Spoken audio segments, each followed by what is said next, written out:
Irmãos, abram suas Bíblias em Lucas. Lucas, no capítulo 12. Eu preguei na quarta-feira sobre a parábola do rico insensato. E eu quero retornar para o texto.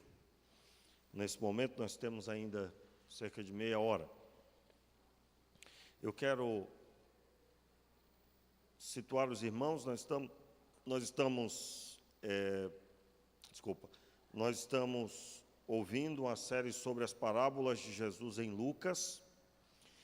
E conforme eu disse, nós estamos, na última quarta-feira agora, nós pregamos sobre a parábola do rico insensato, Lucas capítulo 12, versículo 13 ao verso 21.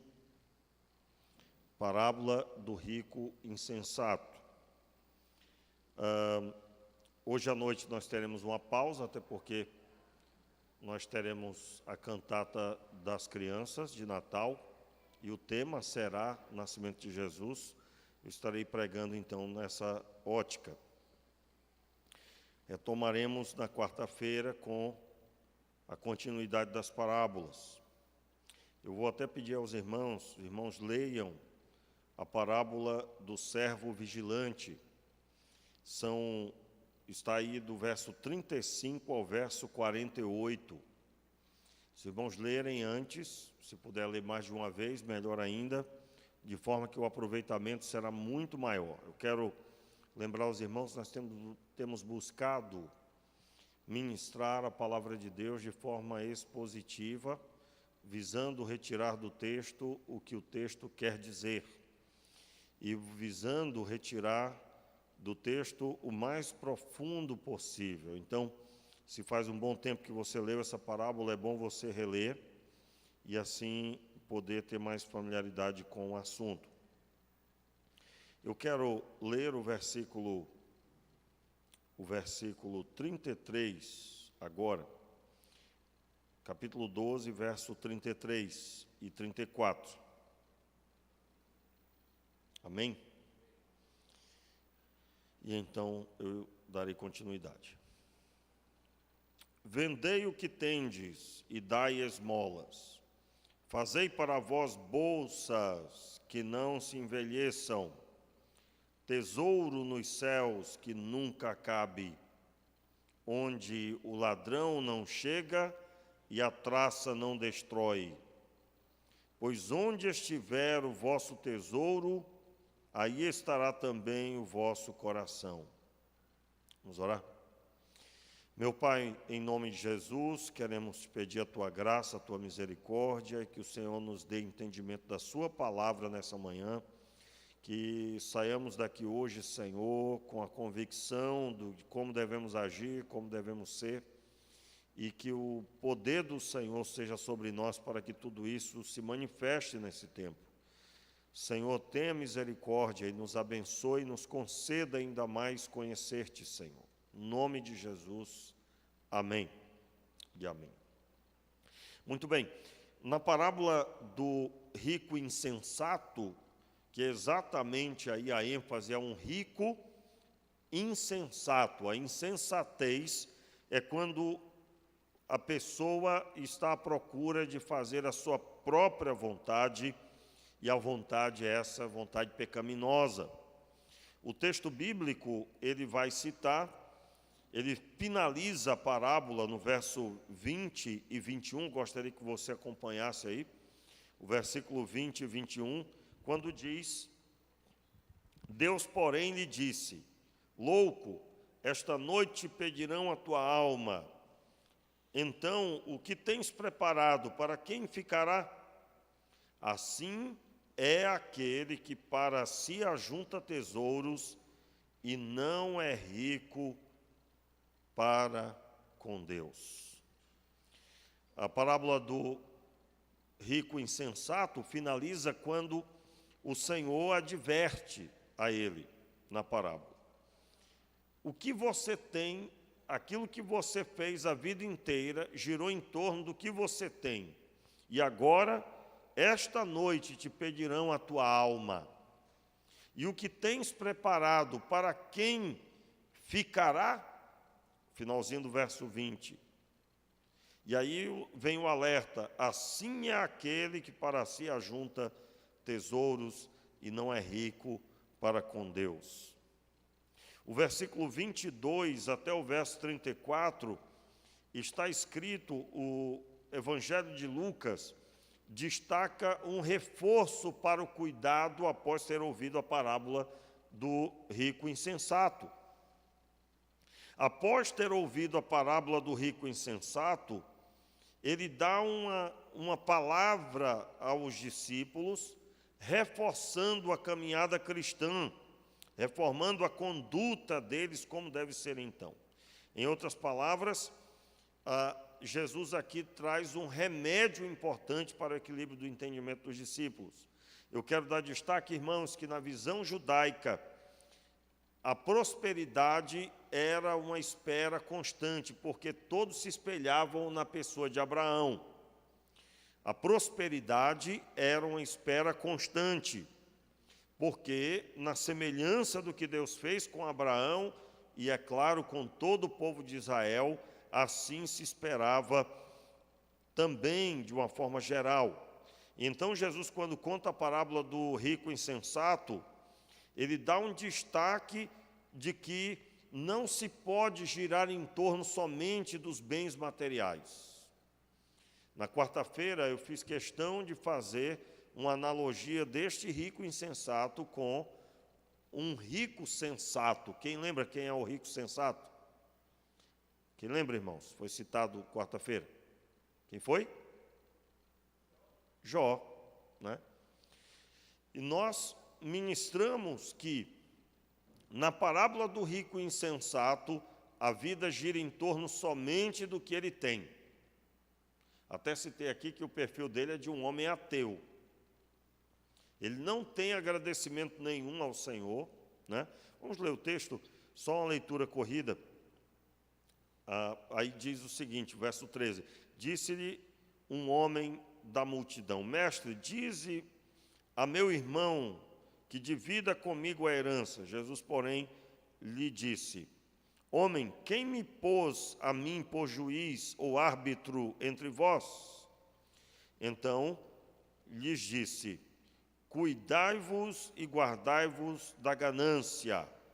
A vida de um homem não consiste na quantidade de bens que ele possui. E propôs-lhes esta parábola: o campo de um homem rico produziu com abundância. Então ele pensava consigo mesmo, dizendo: que farei? Não tenho onde guardar os meus frutos.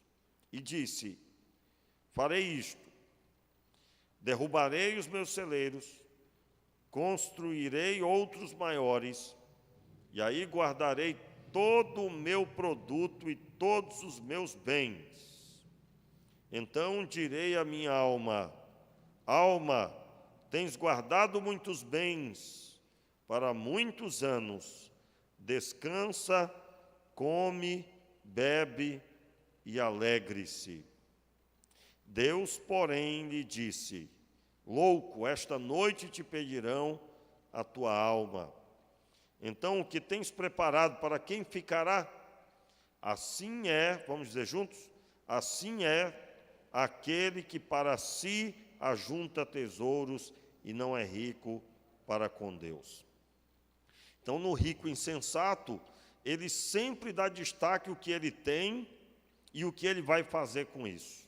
Ele, quando recebe as dádivas, ele não faz menção de Deus. Ele não destaca que foi Deus que deu, ele não fala nada disso. Ele fala consigo mesmo, e ele então exalta que ele tem muitos bens. O que é que eu farei? Ele não pergunta para Deus, ele pergunta para si mesmo. O típico comportamento de alguém que não considera o espiritual. Na parábola que Jesus está contando, ele está contando, mostrando a insensatez deste rico. Portanto, é uma boa observação ver a pessoa de Jó. O que é que Deus deu ênfase quando falou de Jó? Não foi a conduta inadequada, não, porque não tinha.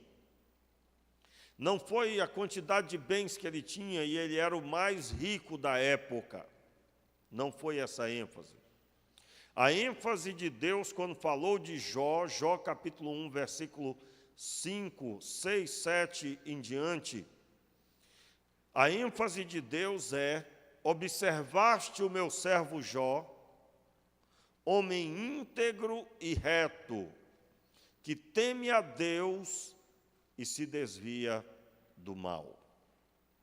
Então a ênfase foi a vida voltada para Deus, para buscar o Senhor e exaltar o seu nome. E Jó fazia muito bem quanto aos bens materiais, mesmo sendo tão rico. Quando ele perdeu tudo, ele declarou: o Senhor deu, o Senhor tirou. Nu vim, do pó vim, em outras palavras, ou nu vim e ao pó retornarei. Ou seja, eu vim e não tinha nada, e eu voltarei também sem nada. Então Jó expressa a sensatez. Irmãos, e é isso, eu me lembro, lemos um salmo aqui falando sobre isso. Jó expressa a sensatez que deve haver no crente. Você quer ser crente, meu irmão? Você pode ter muita riqueza, mas dê ênfase na sua vida com Deus. Não há nada de errado em ter bens materiais. Se fosse errado, Abraão seria o mais errado do seu tempo, o próprio Jó o mais inadequado. Possuir bens não tem nenhum problema, mas dar ênfase nos bens como a única coisa da vida, sim. Então a insensatez é a vida girar em torno das coisas materiais. A sensatez é ter tudo sabendo que não tem nada. Pois nu vim, nu voltarei. Irmãos, eu recomendo sempre, para poder vermos essa pequenez, você ler sem parar o texto de 1 Reis, 2 Reis. 1 Crônicas, 2 Crônicas. Se você puder ler grandes quantidades do texto sem parar, como assim? Leia pelo menos 10 capítulos sem parar cada leitura. Durante os 3, 4 dias, 5 dias sem parar essa leitura, vai vir certamente uma sensação de que o homem, meu Deus, a pequenez dele é enorme. Porque você imagina você ver rapidamente os reis indo e vindo, inúmeras vezes indo e vindo, e a infidelidade desses reis, e poucos deles foram fiéis. Naquele momento, você vai perceber que a vida do homem passa rápido. E é essa sensação que nós temos que ter. Nós não podemos nos esquecer que nu viemos. Quando nascemos, não trouxemos nada. E também na morte não levaremos nada. Meus irmãos, absolutamente não levaremos nada.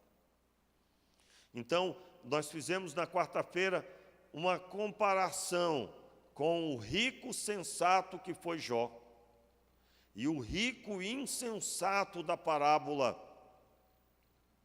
E estudando as parábolas, em especial esta de quarta-feira passada, ficou essas recomendações: fazer menção do Senhor sempre. Meus irmãos, o que nós temos hoje, se nós morrêssemos agora, seria de outra pessoa. E muitas vezes até as pessoas que vão adquirir não darão o mesmo valor, ou poderão até dar mais valor do que nós. Eu estou apenas falando sobre os altos e baixos da vida, não é? Essa geração, por exemplo, é considerada a geração que não mantém os bens dos pais. O pai trabalhou, os filhos adquirem, e em grande maioria não sabe manter o que o pai construiu. Porque os filhos, nesta geração, e é claro, eu estou falando de uma forma geral, na sociedade, não nas igrejas, mas na sociedade de uma forma geral, Deus abençoe que nas igrejas não tenha isso. Mas ele não acompanhou o pai é que trabalhava, o pai é que se esforçava, o pai é que fez, e o pai também não trouxe o filho para junto de si. E então uma geração desconectada de responsabilidade, de valor das coisas e de apreço pelo trabalho. E é claro, eu estou falando de uma forma geral. E a prova é de que já há uma estatística feita de empresas que não foram mantidas porque quem assumiu não tinha capacidade dos seus pais, do seu pai, no caso. E tantas outras coisas você vai ouvir nessa geração, e na geração que vem, irmãos, pior estará. Aonde as pessoas vão assumir as coisas, e elas estão sujeitas, que eu já tenho ouvido, inclusive, de uma forma geral, a pessoa, por exemplo, quer vender as coisas que recebeu por herança por qualquer dinheiro, porque não trabalhou, não se esforçou, e não sabe nem o que fazer com aquilo que recebeu. Isso por quê, irmãos? Porque o entendimento da sociedade que está aí é aproveitar ao máximo hoje, agora, sem se preocupar com o dia de amanhã, no sentido da prudência. A prudência que nós vemos no texto de Provérbios, que diz, vai ter com a formiga o preguiçoso. Por que a prudência ali? Porque o convite do proverbista é que a pessoa aprenda com a formiga, que ajunta no período da colheita, para que no período da seca tenha o que comer. Esta mentalidade.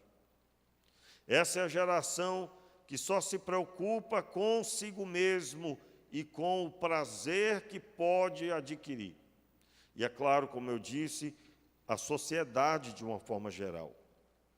Meus irmãos, isso é insensatez. Essa é a conduta do rico insensato. E Jesus traz um remédio, porque os discípulos certamente estavam balançados.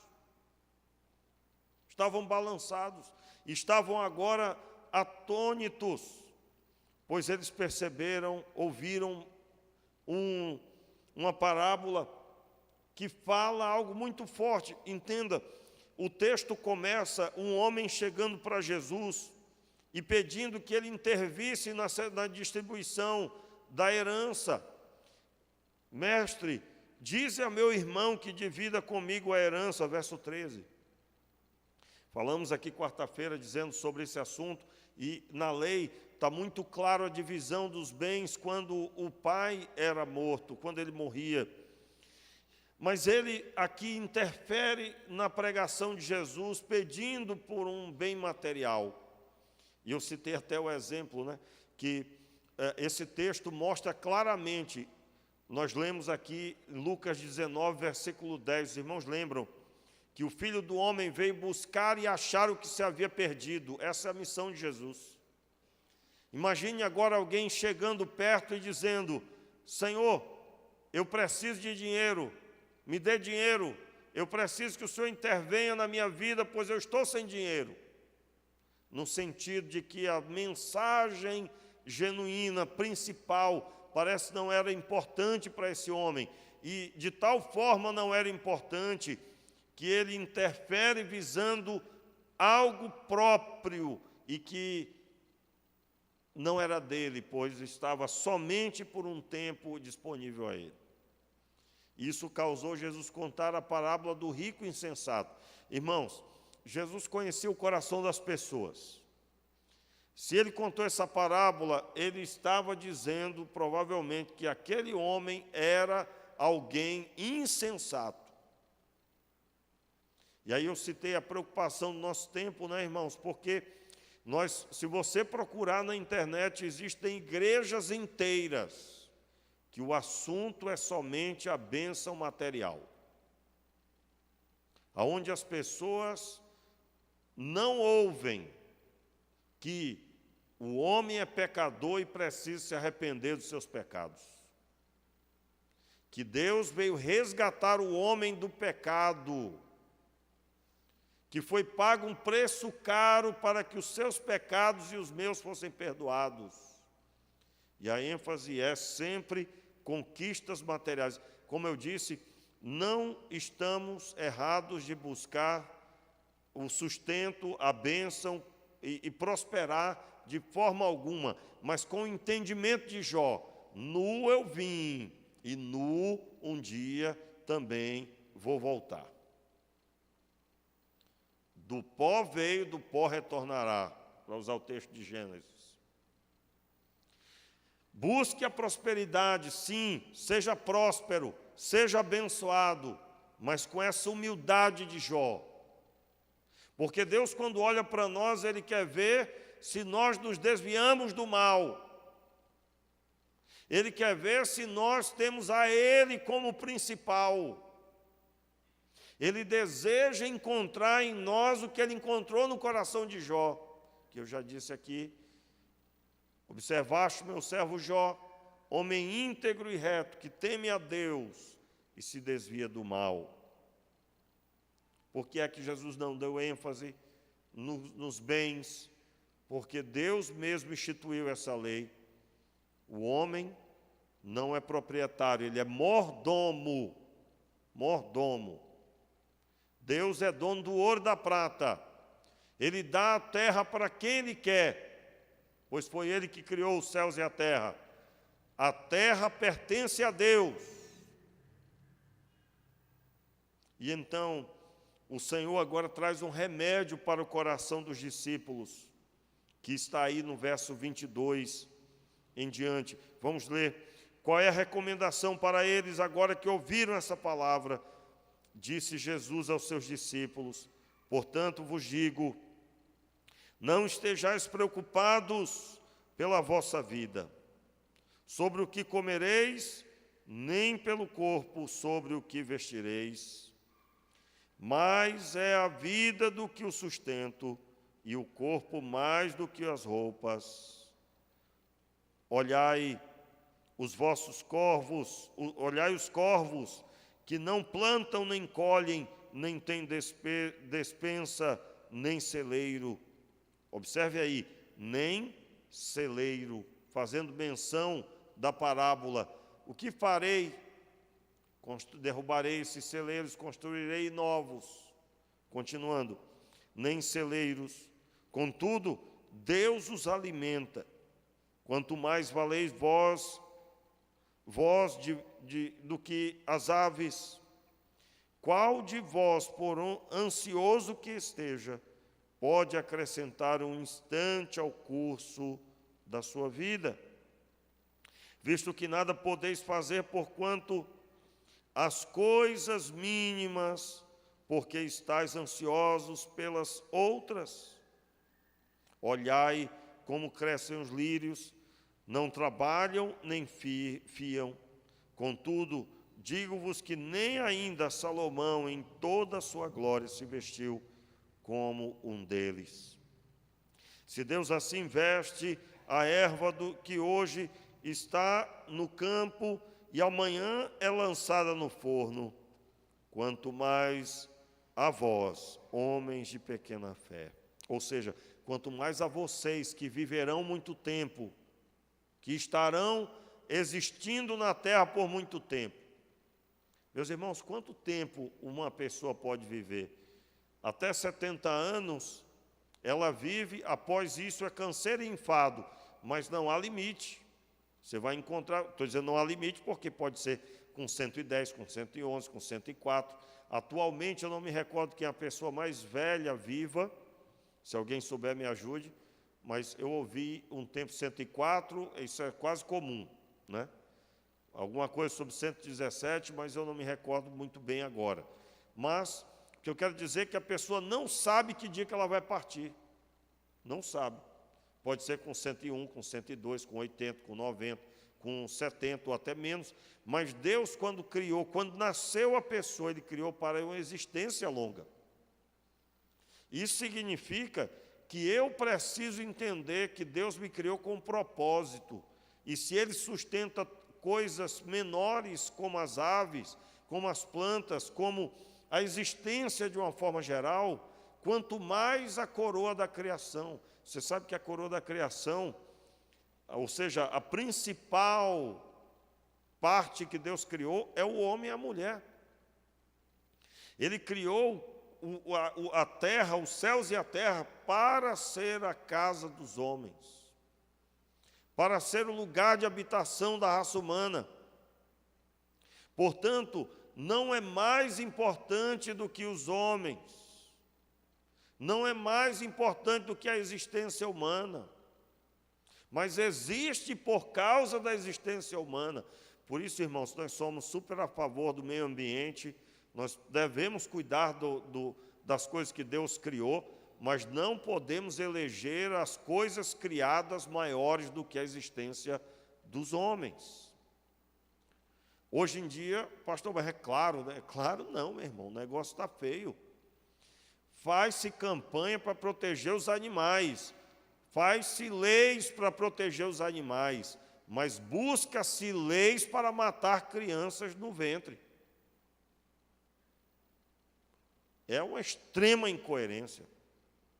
Não devemos tratar mal os animais de forma nenhuma. Nós devemos ter uma conduta sã com os animais, com o meio ambiente.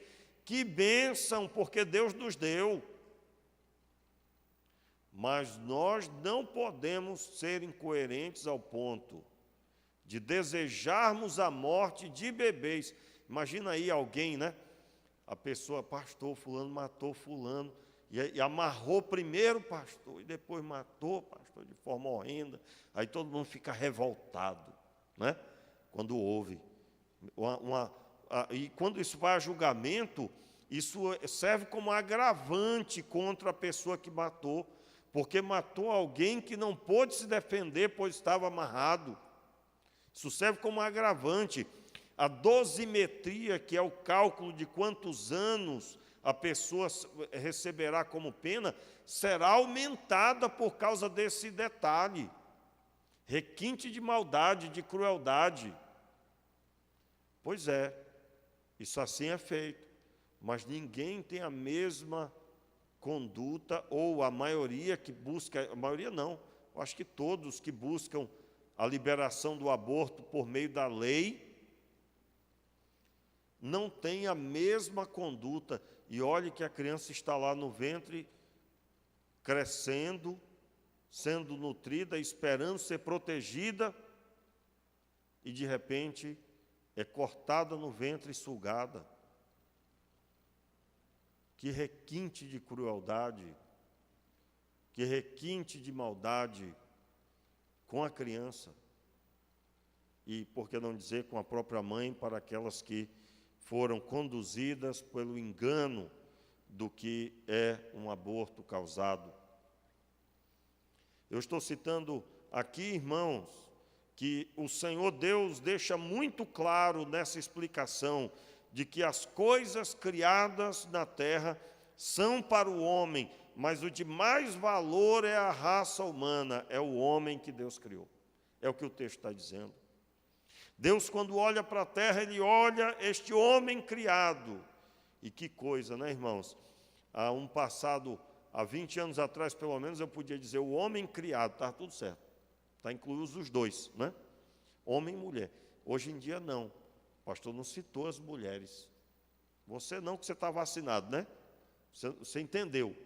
Mas se eu falasse para uma multidão de pessoas que não são da igreja, talvez eu tivesse que dizer toda hora homem, mulher, homem, mulher, homem, mulher. E ainda assim, dependendo do público, eu iria desagradar ainda, porque eu deixei de citar as ramificações, os galhos considerados inadequados segundo a Escritura, se é que você me entende, né?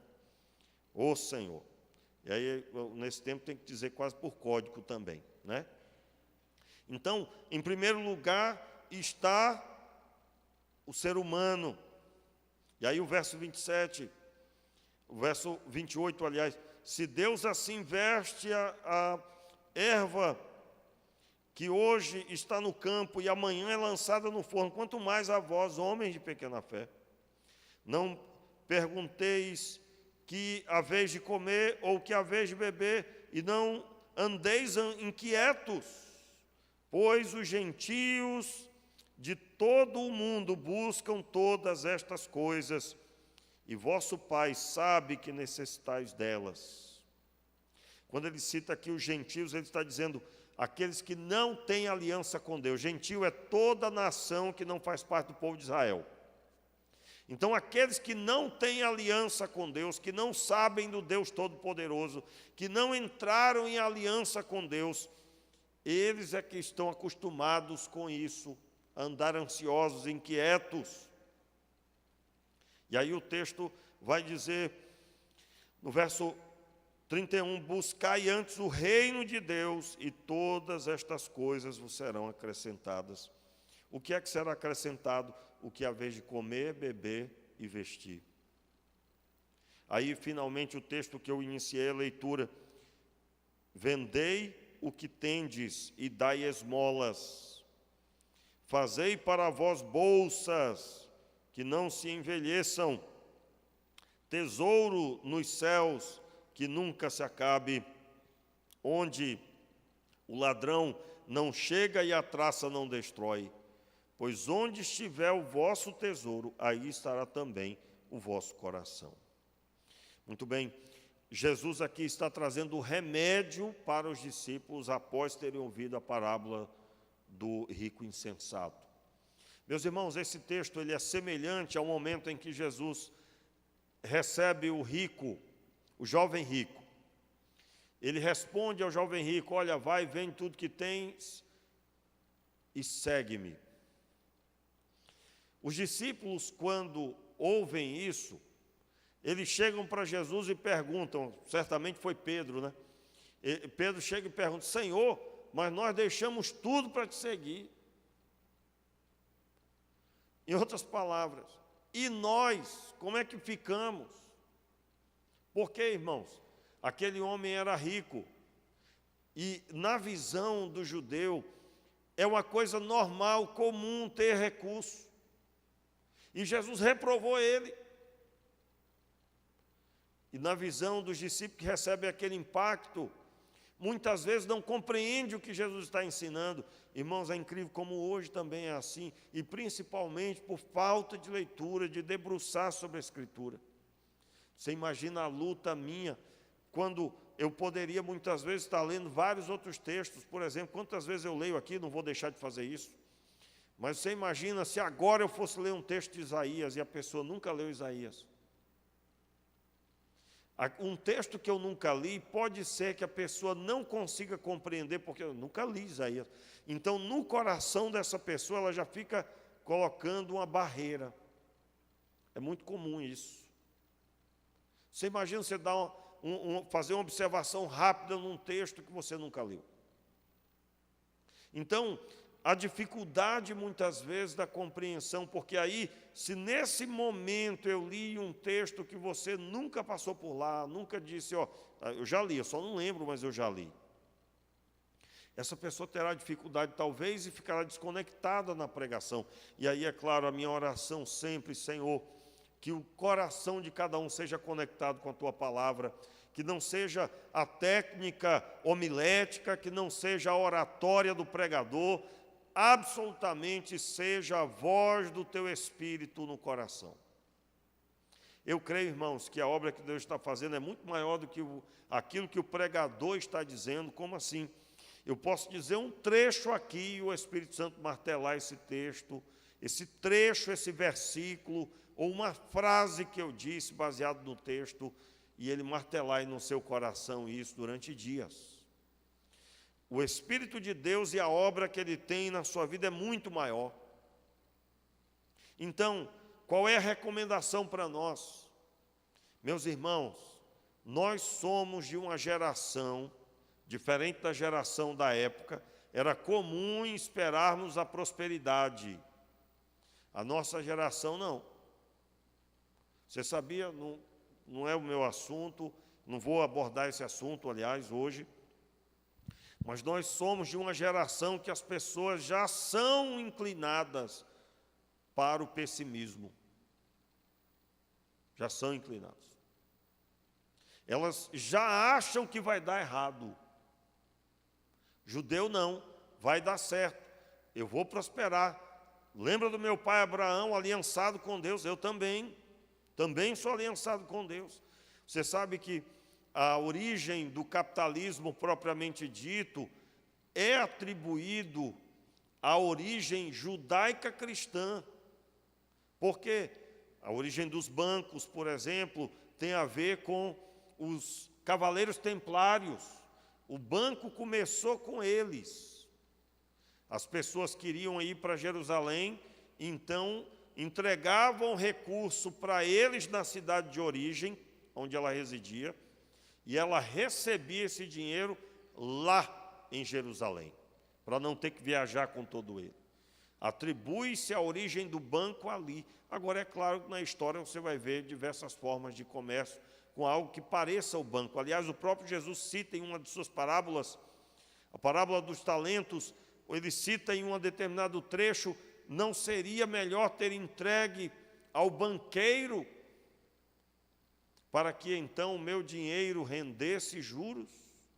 Esse texto dá entendimento de um sistema de alguém que receberia esse dinheiro, e é claro, sem usura, né, irmãos? A Bíblia reprova a usura, mas eu estou falando dentro de um sistema de ganho que provavelmente tinha na época de Jesus, e a parábola dos talentos exatamente vai mostrar isso. Qual a mensagem nessa manhã? A mensagem nessa manhã é que o nosso alvo é o reino de Deus, que o nosso foco deve estar no reino, que você deve sim buscar prosperar, você deve ter os seus bens, você deve buscar crescer financeiramente, profissionalmente. Não há pecado algum, mas você deve atribuir tudo a Deus. E quando você se referir aos seus bens, não se esqueça: nu você veio, nu você voltará.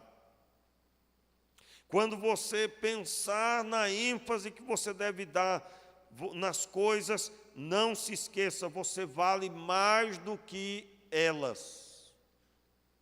Você vale mais do que essa terra, você vale mais do que as aves dos céus, você vale mais do que as coisas que têm afligido seu coração. A sua ênfase precisa estar no reino de Deus e a sua justiça. Versículo 31, quero ler novamente: buscai antes o reino de Deus, e todas estas coisas vos serão acrescentadas. Todas essas coisas vos serão acrescentadas. Eu quero, nessa manhã, orar com você, pedindo que Deus aplique em nosso coração essa realidade espiritual. Irmãos, não há nada de errado em crescer financeiramente. Como eu disse, nós vivemos numa sociedade que já tem uma inclinação para dizer que não vai dar certo. Repreenda isso do seu coração. Você é filho de Deus, você é um servo de Deus, você trabalha honestamente, você deve ter a visão de crescer financeiramente, procurar dar um conforto melhor para a sua família, com honestidade, com zelo e, é claro, atribuindo sua prosperidade ao Senhor e dando ênfase em primeiro lugar na sua vida espiritual. E isso fazendo para a glória do Senhor. Fique de pé no seu lugar e vamos orar. Convidar já o ministério de louvor para encerrarmos aqui com adoração. Meu Pai, nós estamos na Tua presença nessa hora, queremos pedir, Pai, livra-nos, Senhor, de nós mesmos, livra-nos, Senhor, de pecarmos contra o Senhor, abandonando o Senhor quando começarmos alguma prosperidade e abraçar-nos com essa prosperidade, honrando a prosperidade e não aquele que nos deu. Nós te pedimos, Pai, misericórdia, livra-nos, Senhor, da atitude de valorizarmos mais os bens materiais.